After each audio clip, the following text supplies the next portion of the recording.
Então, boa tarde, galerinha aí do oitavo ano B, né? Vamos dar continuidade ao nosso conteúdo aí, né, do segundo bimestre. Vamos ao nosso capítulo 8. O assunto do capítulo 8, ele continua ali falando a respeito de reprodução sexuada, só que ele vai levar em consideração agora na reprodução sexuada a parte de variabilidade genética. Eu vou fazer um pouquinho diferente com vocês, a gente vai completar junto a apostila. Em cima das questões que nós temos na apostila, eu já vou sanando as dúvidas de vocês, que aí fica mais focado naquilo que a gente precisa realmente pegar sobre esse conteúdo, tá? Então, eu quero que vocês abram direto ali na página 41. Vou estar compartilhando com vocês a tela da apostila. Opa, só um momentinho.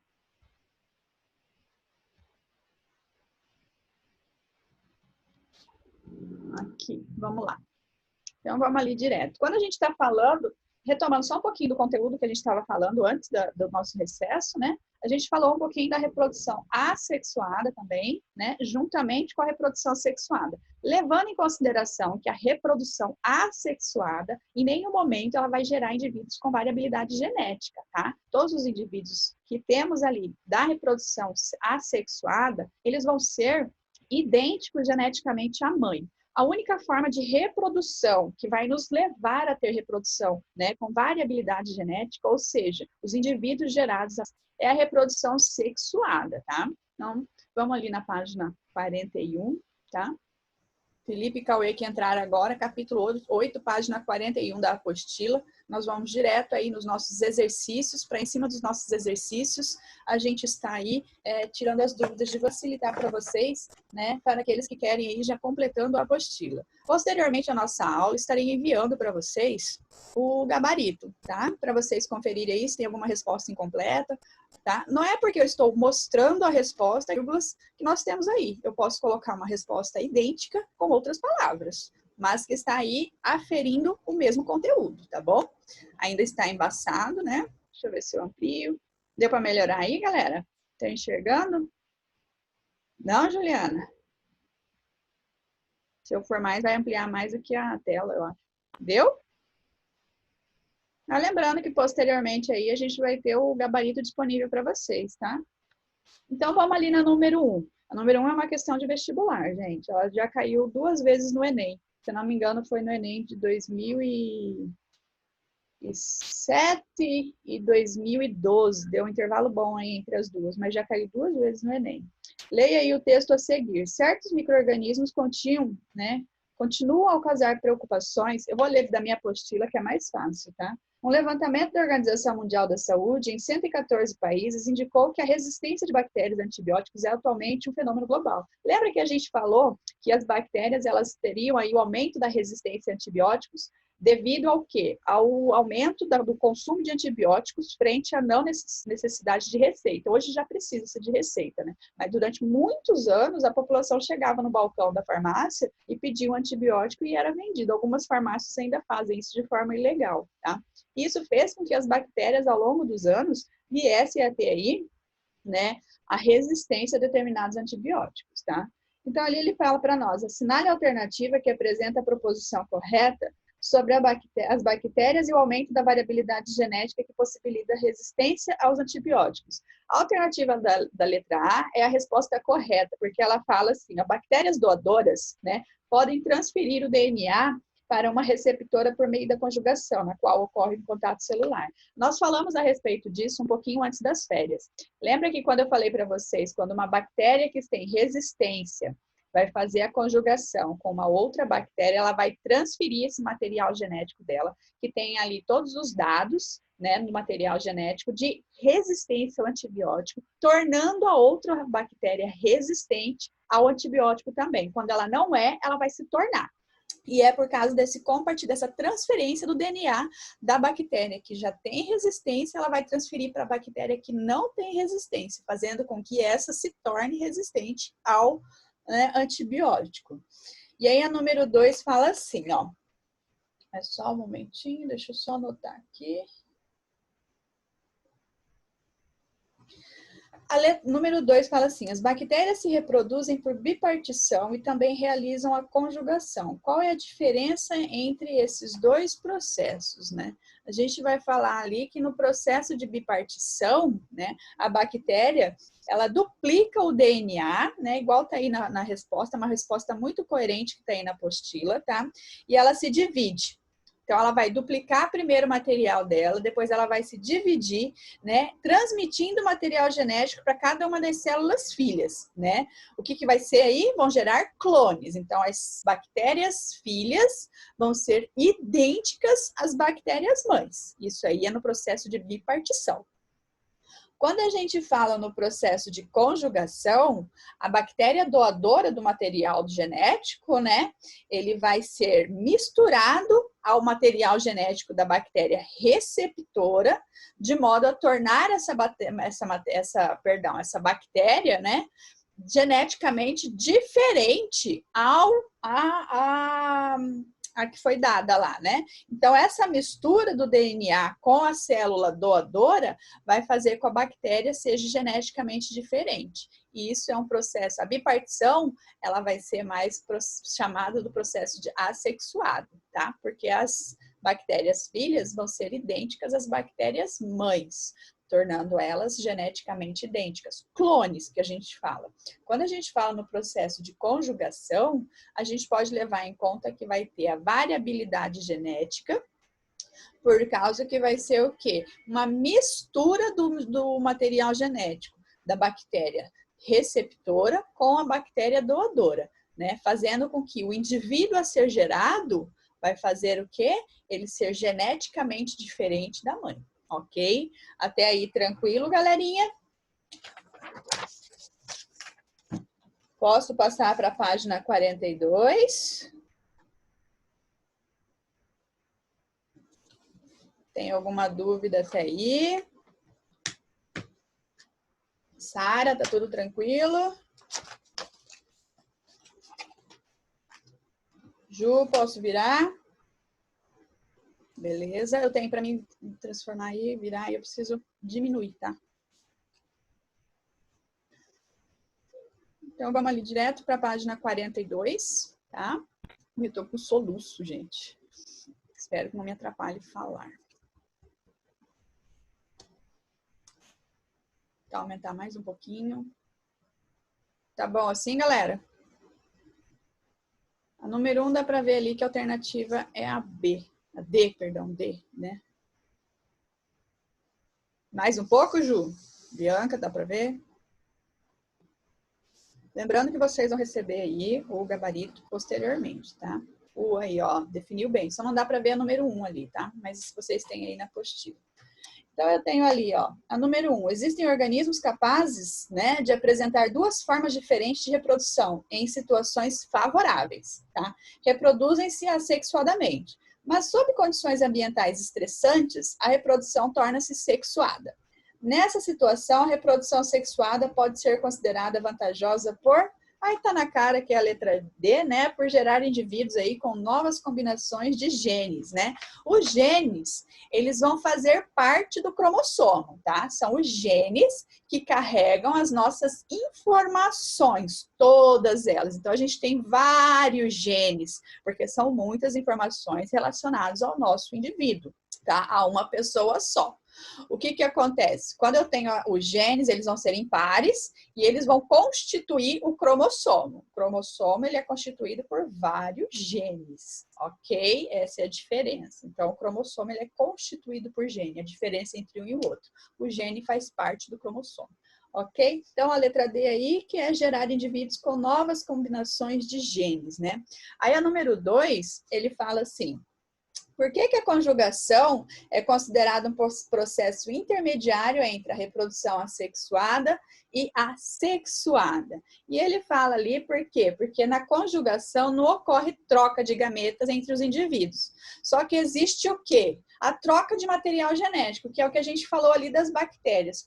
Havendo a troca de material genético, vai gerar da mesma forma indivíduos geneticamente diferentes. Então, fica aí a conjugação um processo intermediário, porque ela é considerada um processo de reprodução assexuada, mas ao mesmo tempo ela traz uma variabilidade genética. Então, muitos cientistas, muitos estudiosos, biólogos, entre outros, não consideram a conjugação uma forma exata de reprodução assexuada, tanto que ela não vem em classificação. É um processo intermediário, porque ele traz, sim, uma variabilidade genética ao indivíduo. Ok? Então, ele promove, ali tem um finalzinho da questão, né? Esse fenômeno promove a variabilidade entre os indivíduos de determinadas espécies. E uma dessas espécies seria, sim, a bactéria. Tipos de bactéria, quando ela tem aí um processo, né, de tranquilidade no seu processo de reprodução, ela vai se reproduzir por bipartição, onde eu não vou ter variabilidade genética. Os indivíduos vão ser clones, idênticos à mãe. Se eu estou passando por um processo estressante, que é o caso ali da utilização de antibióticos, e eu sei que eu tenho bactérias, né, ali no meio de cultura que são resistentes, então essas bactérias que são resistentes ao antibiótico, elas vão começar a usar o quê? O processo de conjugação, para movimentar aí e aumentar a resistência ao antibiótico ali. Né? Elas estão fazendo o papel delas. Claro que geralmente essas bactérias que têm aí resistência ao antibiótico são bactérias muito maléficas ao nosso organismo, tá? Nós fizemos, né? Nós literalmente criamos essas bactérias pelo uso indevido de antibiótico. Tem umas pessoas que são chamadas hipocondríacas. Elas são pessoas que consomem, que têm o costume, né? É uma doença, hipocondria é uma doença, de consumir exageradamente medicamento. Ela acha que ela está doente 24 horas por dia, ela é fissurada em sintomas de doenças, então ela pega esse gancho e toma, faz uso, né, melhor dizendo o termo, faz uso indevidamente de muitos medicamentos. É um vício, ele tem que ser tratado, é um distúrbio psicológico que a pessoa tem, e é genético. Se você tem algum parente, por exemplo, se a sua mãe é hipocondríaca, a probabilidade de você ser hipocondríaco também é grande. É um distúrbio psicológico, mas tem um gene específico que causa esse tipo de distúrbio, tá? Então, assim, é bem complicado, é uma doença bem complicada, porque a pessoa não aceita falar que ela é hipocondríaca, né? E a gente vê, assim, geralmente aquelas pessoas que têm aquelas farmacinhas gigantes dentro de casa. Às vezes tem 3, 4 caixas de medicamento, você vê, assim, vários tipos de medicamentos diferentes, uns muito fortes, geralmente tarja preta, né? Por quê? Porque ela, na cabeça dela, ela tem todos aqueles sintomas que faz ela desenvolver, às vezes até a doença desenvolve, né? Porque a gente tem uma força muito grande sobre o nosso organismo e ela vai a esse consumo. E isso levou ao consumo exagerado de muitas pessoas com antibiótico, gente. As farmácias começaram a aceitar, né? A exigir a receita de antibiótico há 5 anos atrás. Ou seja, se nós estamos em 2020, em 2015, Samuel nasceu em 2014, 2013. 2013, as farmácias começaram a exigir receitas de antibiótico. Antes disso, a gente podia comprar dos antibióticos mais fracos aos mais fortes indiscriminadamente. Igual a gente compra analgésico aí, que também aqui no Brasil é vendido indiscriminadamente. Analgésico é um tipo de medicamento viciante também, tá? E já lá nos Estados Unidos, você só compra analgésico que nem paracetamol, dipirona, com receita. Aqui no Brasil, não, por causa que a indústria farmacêutica visa o lucro, né? Voltando ali à questão número 3. Explica a diferença entre... Presta bem atenção nessa questão aí, hein, gente? Sem ser semana que vem, na semana seguinte nós temos provinhas aí, né? Mas olha, analisem essa questão com muito carinho. Claro que as nossas provas não são discursivas, são de marca X, né? Mas aí tem um ganchinho bonitinho aí de questões, tá bom? Então, eu tenho aí a letra A função das células somáticas e das células germinativas. É isso que está embaçado para mim. É isso mesmo. As células somáticas, elas vão formar o corpo do indivíduo. Então, eu tenho... O que são células somáticas? São células que formam o corpo do indivíduo. E o que são as células germinativas? São aquelas células que vão originar os gametas sexuais. Quais são os gametas sexuais? O óvulo e o espermatozoide. Então, quem que vai gerar essas células sexuais, né? Seriam quem? As células germinativas. Então, eu tenho no meu organismo 2 tipos de células. as células somáticas, que vão formar o corpo do indivíduo, o corpo num todo, tá? As células somáticas, elas vão se especializando dentro daquelas funções necessárias. Eu vou ter células que vão produzir células para a formação do coração, né? Quando a gente está lá na barriga da mamãe, tá? Então, quando a gente está lá na barriga da mamãe, eu vou ter duas células especializadas, as somáticas, que vão formar as estruturas do nosso corpo, e as células germinativas, que vão formar as células sexuais, os óvulos e os espermatozoides. Nós, mulheres, temos a formação dos nossos óvulos já na barriga da mãe. Nós nascemos com a quantidade de óvulos exatos que a gente vai liberando ao longo da nossa vida, né, quando a menina começa a menstruação. Então, a gente já tem tudo produzidinho. O menino, ele demora um pouco mais para começar a produzir o espermatozoide. Ele vai começar a produzir o espermatozoide na sua puberdade, tá? Mas ele já tem as células sexuais ali prontinhas para entrar em ação. O número de cromossomos das células somáticas e dos gametas, né? As células somáticas, que nem está falando aí na questão, eles vão ter 2 cromossomos e de cada tipo, ou seja, tem 2 conjuntos de cromossomos, sendo um conjunto de origem paterna e outro de origem materna, tá? E os gametas têm cromossomos, um cromossomo de cada tipo, ou tem apenas o conjunto de cromossomos. Ou seja, o cromossomo X e o cromossomo Y, entenderam? Aí a gente vai ter, o homem é XY e a mulher é XX, é o conjunto. Ele vem ali dos nossos pais, tá bom? Se for menina, XX. Se for menino, XY. Por isso que quando a gente fala da transformação do corpo, que as pessoas aí falam que querem mudar de sexo, pode mudar de sexo fisicamente, mas o seu DNA vai estar marcado lá. Homem se transformou em mulher, não vai deixar de ser homem no seu DNA, ele continua sendo XY. A mulher se transformou em homem, não vai deixar de ser mulher, ela continua sendo XX. Não tem como mudar o nosso DNA. Ainda não inventaram isso, né? Não conseguiram essa proeza. A letra C, a definição de cromossomos e genes. Chegamos aí àquela questão que eu falei da divisão, né? Os cromossomos vão ser filamentos formados pelos ácidos, né, DNA e proteína. Então, a formação do cromossomo são fitas duplas, né? São filamentos, né? Formados aí pelo DNA e proteína, né? Os quais são presentes nos núcleos das células. Então, a gente está falando de DNA, né? O RNA a gente vai ver posteriormente, vocês vão estar tendo contato com o RNA, entendendo sobre ele só lá no 9º ano, tá bom? Então, essa parte de genética é bem superficial aqui para vocês. Então, como que é composto o cromossomo? São filamentos, né, formados pelo DNA e proteína. E eles estão localizados aonde? No núcleo das células, tá bom? E a gente ele colocou ali, frisou que são o núcleo das células eucarióticas. Por quê? Porque as células procarióticas têm ausência de núcleo, porque o material genético fica disperso no citoplasma. Por isso que ele frisou ali de células eucarióticas. Então, é no núcleo das células eucarióticas, né? E ele falou também ali, dispersos no citoplasma. Por quê? As células procarióticas não têm núcleo, o material está disperso ali. E os genes vão ser quem? Vão ser os segmentos, né, das moléculas de DNA, ou seja, partezinhas. Então, os pares de genes vão formar aí, né, esse filamento completo aí de DNA junto com a proteína, né?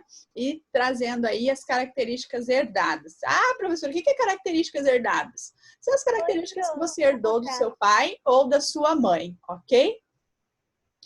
Tranquilo até aí, galerinha? Vamos passar ali para número 4, ok?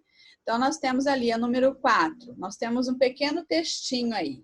A gravidez de gêmeos univitelinos é o resultado da fecundação de um ovócito 2 por um espermatozoide. O ovócito também conhecido como óvulo, tá? Com posterior divisão. Como a divisão é de um ovo, o material genético é idêntico, tá? Então, a gente está falando de gêmeos univitelinos, tá? E, obviamente, esses gêmeos, com o passar dos anos, vão sofrendo influência do meio ambiente, da modulação genética e vão se tornando um pouco diferentes.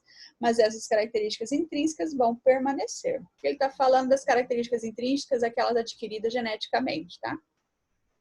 Já na gravidez de gêmeos bivitelínicos, acontece em decorrência da fecundação de 2 ovócitos por 2 espermatozoides. Então, eu tenho gêmeos univitelíneos, um ovócito, um óvulo fecundado por um espermatozoide.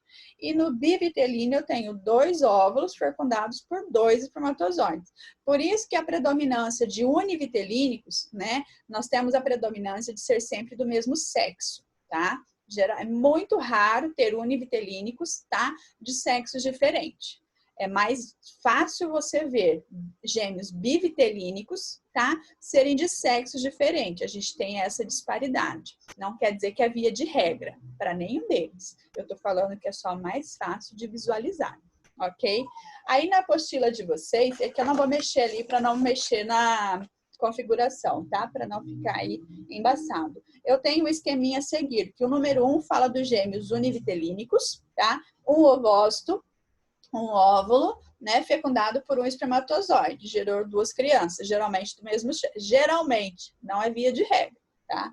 E eu tenho o número 2, que são de gêmeos bivitelínicos, que são 2 óvulos fecundados por 2 espermatozoides, podendo gerar crianças do mesmo sexo ou crianças de sexo diferente, ok? Aí na letra A ele fala assim: as crianças do caso 1 podem ser de sexos diferentes? Explique. A gente vai colocar como resposta não, tá? Porque a gente vai falar, pode, não pode. Não, vamos ser mais sucintos aí. Pode ser? Não, não pode. Por quê? Porque eles são provenientes de uma mesma célula-ovo, tá? Isso aí faz com que as 2 massas celulares que vão ser geradas depois, no processo de gastrulação que a gente fala, tá? Ambos vão ser geneticamente idênticos. Por isso que a probabilidade de termos gêmeos de sexos diferentes univitelínicos é muito baixa. Quase inexistente. Mas existe alguns casos relatados. Raríssimos, mas existe. Por isso que a resposta maior é não, tá bom? E na letra B, as crianças do caso 2 podem ser do mesmo sexo? Sim, nesse caso sim, porque são 2 óvulos e 2, né, espermatozoides diferentes. Ou seja, essa criança, ela pode sim ser geneticamente diferente, já que cada uma foi formada a partir de um desenvolvimento celular distinto. Não houve influência na formação e na repartição dos gametas, tanto do pai como da mãe. Então, pode sim gerar indivíduos de sexos opostos, tá? E a número 5 aí para nós concluirmos. Nossa, que maravilha! Vamos fechar o capítulo 8. Só um pouquinho. Que fatores contribuem para a grande variabilidade genética entre os descendentes gerados a partir da reprodução? A principal, né, o principal fator é a grande variação de combinação de cromossomos aí durante o processo de formação de um novo indivíduo, né? Ou seja, aí na fusão do material genético, né, entre os 2 indivíduos aí, pode gerar uma infinidade de variação, de combinação, gerando aí uma grande variabilidade genética, né? Até que ele fala assim, a resposta, a variação na combinação de cromossomos, né, durante o processo de formação dos gametas e a fusão de material genético de 2 indivíduos por meio da fecundação dos gametas. Então, isso faz com que a gente, nós, né, seres humanos, venhamos a ter aí uma grande variabilidade genética por causa das misturas, né, de DNA que nós temos aí na troca de material genético. E fala-se, né, a gente vê muito recorrente falando aí que a população brasileira é uma das que tem maior variabilidade genética no mundo, devido ao quê? A mistura de povos que a gente tem aqui, né? Muitas pessoas são imigrantes aqui no nosso país, a gente tem uma grande quantidade de imigrantes de várias partes do mundo e eles carregam com si as suas características, né? E quando há o cruzamento entre os gametas, né, para a geração de um novo indivíduo aí, a gente tem aí uma formação de indivíduo, de material genético novo, trazendo uma variabilidade para a população. Então, por isso que as nossas características genéticas são bem distintas umas das outras, por causa dessa mistura. É muita mistura aqui no nosso Brasilzão, né? Eu vou descompartilhar a tela Deu o nosso tempinho de aula aqui. Não, Juliana está pedindo para esperar ali. Alguém mais quer que precise que espere? Bianca, Felipe, precisa que espere mais um pouquinho, mais 2 minutinhos. Não, ok. Felipe, tranquilo. Os outros aí estão de câmera fechada, se manifestem aí, por favor. Não, beleza. Daqui a pouco eu estarei. Cauê, tá tranquilo? Beleza, galera. Obrigado pela participação aí. Isabela, tá tranquilo? Beleza. Ju, posso? Ok. Então, com a graça de Deus, nós conseguimos aí, né, completar a nossa apostila aí do capítulo 8. Semana que vem a gente já fala sobre o capítulo 9, ok? Concluindo aí o nossa apostila. O capítulo 10, infelizmente, vai ficar para o início aí do terceiro bimestre e não será cobrado em prova. Tá registrado aqui porque tá gravado, tá, galerinha? Então, nós vamos só dar uma pinceladinha aí no capítulo 10, tá? Na verdade, eu vou até mudar aí. Talvez eu cobre o 10 e o 11 junto, porque ele fala de quase o mesmo assunto ali, tá? Vocês vão ver. Às vezes, na forma de trabalho, fica melhor para ser cobrado o trabalho. Beleza, galera? Ó, um bom final de semana para vocês. Até semana que vem. Tchau.